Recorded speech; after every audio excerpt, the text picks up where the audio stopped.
Assalamualaikum warahmatullahi wabarakatuh. Perkenalkan, saya sendiri Muhammad Ridho Idefara. Saya Aminatus Sa'diyah. Saya Teti Haryani. Saya Evi Puriani. Pada hari ini, kami akan melakukan kegiatan praktikum modul 7 KP1 yaitu sifat cahaya.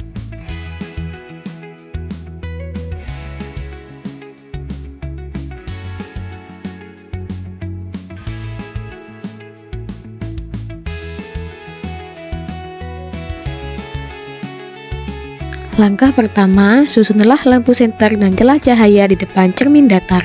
Kemudian nyalakan senter dan amati jalannya berkas cahaya pada saat sebelum dan sesudah mengenai cermin datar. Gambarkanlah jalannya berkas sinar tersebut sehingga tampak sudut datang dan sudut pantulnya. Kemudian ukurlah besar sudut datang dan sudut pantulnya menggunakan busur derajat. Hasil menunjukkan besar sudut yang dihasilkan adalah 30 derajat. Jadi, dapat disimpulkan sudut datang sama dengan sudut pantul sesuai dengan hukum pemantulan. Selanjutnya, letakkan dan nyalakan sebuah lilin di depan cermin datar dan amati bayangannya. Catatlah sifat-sifat bayangan yang dibentuk oleh cermin datar tersebut.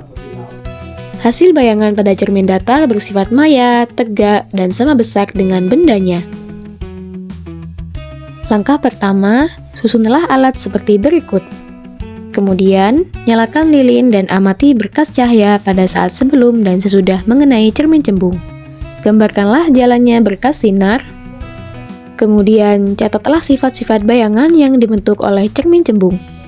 Hasil menunjukkan cermin cembung memantulkan sinar cahaya menyebar atau divergen, dan bayangan yang terbentuk selalu bersifat maya, tegak, dan diperkecil. Langkah pertama, susunlah alat seperti susunan alat berikut. Kemudian, nyalakan lilin dan amati jalannya berkas cahaya sebelum dan sesudah mengenai cermin cekung. Gambarkanlah jalannya berkas sinar, kemudian catatlah sifat bayangan yang dibentuk oleh cermin cekung tersebut. Aturlah jarak benda dan letak layar agar pada layar tersebut bayangan jelas dan tajam. Ukur jarak benda dan jarak bayangan. Hasil menunjukkan bayangan terbentuk nyata pada layar. Bayangan bersifat nyata dan terbalik. Kemudian, geser benda menjauhi cermin cekung, amati pada jarak tertentu, bayangan benda akan menghilang. Ukur jarak benda dari cermin cekung dan ukur jarak bayangan yang dihasilkan. Hasil menunjukkan semakin jauh benda dari cermin cekung, maka akan semakin kecil bayangan yang dihasilkan. Dengan kata lain, jarak benda tersebut sama dengan jarak fokus cermin cekung. Ketika bayangan menghilang, berarti bayangan berada jauh dari titik fokus cermin cekung.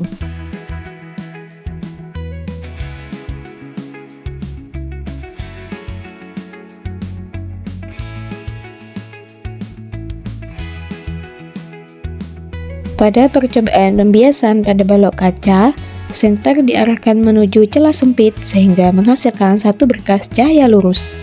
Berkas ini mengenai permukaan balok kaca sehingga tampak sudut datang di udara dan sudut bias di dalam kaca.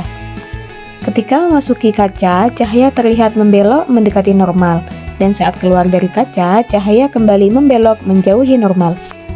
Jalur berkas terlihat berubah arah tetapi tetap membentuk garis lurus di setiap mediumnya. Pada percobaan kedua, lensa cembung diletakkan dekat dengan huruf pada buku. Ketika dilihat melalui lensa, huruf tampak lebih besar, tegak, dan tidak bisa ditangkap pada layar. Hal ini menunjukkan bahwa lensa cembung dapat membentuk bayangan maya, tegak, dan diperbesar ketika benda berada pada jarak yang lebih dekat dari titik fokus lensa. Pada percobaan ketiga, lilin digunakan sebagai objek di depan lensa cembung, dan layar ditempatkan di belakangnya. Setelah posisi layar diatur, terbentuk bayangan nyata yang terbalik pada kertas putih. Ukuran bayangan bisa lebih besar atau lebih kecil tergantung jarak lilin terhadap lensa. Percobaan ini menunjukkan bahwa lensa cembung dapat membentuk bayangan nyata dan dapat ditangkap pada layar ketika benda berada di luar titik fokus.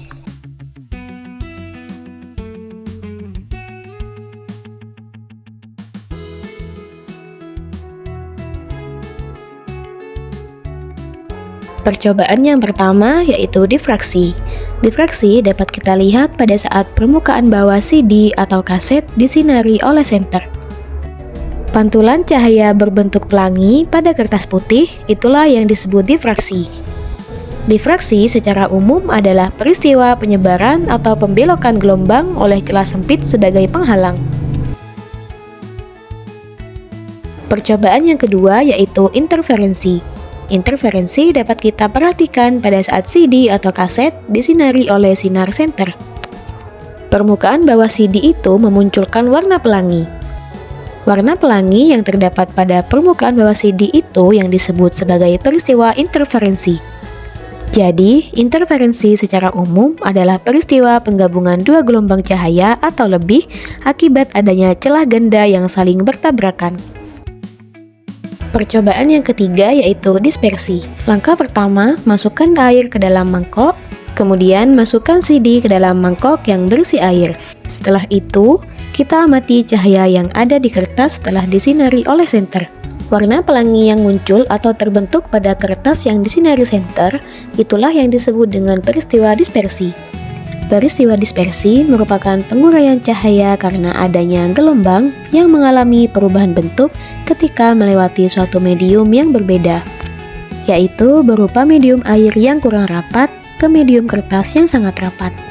Sehingga flashlight akan mengalami penguraian cahaya yang berupa cahaya Magiku Hibinium.